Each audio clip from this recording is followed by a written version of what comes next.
আপনি মনে করছেন আপনি খুব গুরুত্বপূর্ণ। আপনি ছাড়া এটা হয় না, সেটা হয় না, মিটিং হয় না।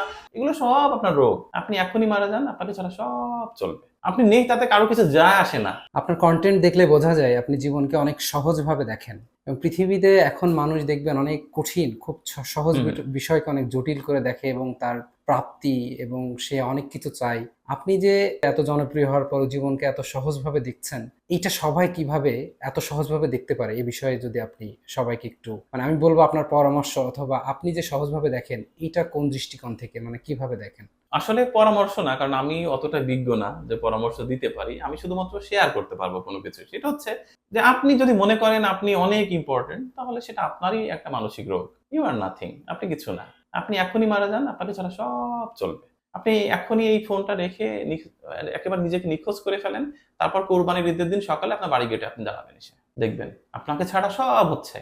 ছাগল কোরবানি হচ্ছে, আত্মীয়স্বজন এসেছে, গল্প হচ্ছে, হাসি ঠাট্টা হচ্ছে, খাওয়া-দাওয়া চলছে, সব হচ্ছে। শুধু আপনি নেই। আপনি অবাক হবেন, "কিরে ভাই? কাদের সাথে ছিলাম আমি? আমি যে নেই, ওরা একটা উৎসব ওরা বর্জন করতে পারল না? একটু স্যাড থাকতে পারল না?" থাকবে না। আপনি নেই তাতে কারো কিছু যায় আসে না। সবার মাথায় থাকবে যে চলে গেছে কোথায়, হয়তো মারা গেছে, হয়তোবা বেওয়ারিশ লাশ কোথাও দাফন হয়েছে।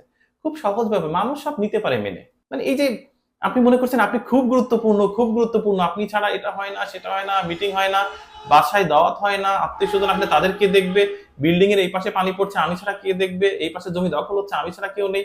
এগুলো সব আপনার রোগ। সিরিয়াসলি রোগ। আপনি রোগে আক্রান্ত। আপনি ছাড়া সব চলবে এবং তার চেয়ে ভালো চলবে। আপনি যখনই থাকবেন না তখন আপনার চেয়ে খুব এক্সপার্ট কাউকে প্রকৃতি সেখানে বসিয়ে দেবে। বলবে তুমি চালাও এখন। তো এই জায়গাটা সহজ না করে নিয়ে পথ নেই। আপনার অনেক আশা থাকবে, অনেক আকাঙ্ক্ষা থাকবে, ফলাফল শূন্য। আপনি শুধু একটা শূন্য নিয়ে বসে আছেন। আমরা মনে করে নিই যে আমি খুব গুরুত্বপূর্ণ, আমি ছাড়া প্রতিষ্ঠানে কি হবে? স্যালারি কে দিবে? এই সেই হাবি-জাবি বেতন বোনাস, কিন্তু আসলে না। আপনি যখন ছিলেন না তখন পৃথিবী খুব ভালো চলছিল। আপনি যখন থাকবেন না তখনও পৃথিবী পুরো দমে চলবে।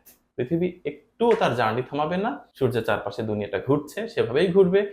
আপনার পরিবার, আত্মীয়স্বজন, বন্ধু-বান্ধব সব ঠিক থাকবে, শুধুমাত্র আপনি নেই। কেউ হয়তোবা বলবে ছেলেটা ছিল, বাট কয়েক সেকেন্ডের জন্য এই আলোচনাটা আসবে। আবার পরবর্তী টপিকস কেউ দুঃখটা ভোলার জন্য অন্য টপিকস এ নিয়ে চলে আসবে। সুতরাং হচ্ছে আপনাকে ভুলে থাকার জন্য প্রকৃতি আয়োজন করবে, মানুষও চেষ্টা করবে। আমরা সবসময় মনে করি যে আমরা অনেক কিছু, আমি ছাড়া কে কি হবে? আসলে না। জীবনটাকে সহজ করে নেওয়াটাই শ্রেয়। আপনি যত কঠিন করে নিবেন, আপনি তত বেশি রোগ আক্রান্ত, আপনার ঘুম নষ্ট হবে, খাবারের অনুভূতি আসবে না, ঘুরে বেড়িয়ে শান্তি পাবেন না, জ্যোৎস্না রাত ভালো লাগবে না, বৃষ্টি ভালো লাগবে না। কারণ এই যে আপনি একটা রোগে আক্রান্ত হয়ে গেছেন। যে আপনি অনেক কিছু। না, আপনি অনেক কিছু না, কেউই অনেক কিছু না। এদেশে কত মানুষ ছিল? কেউ নেই।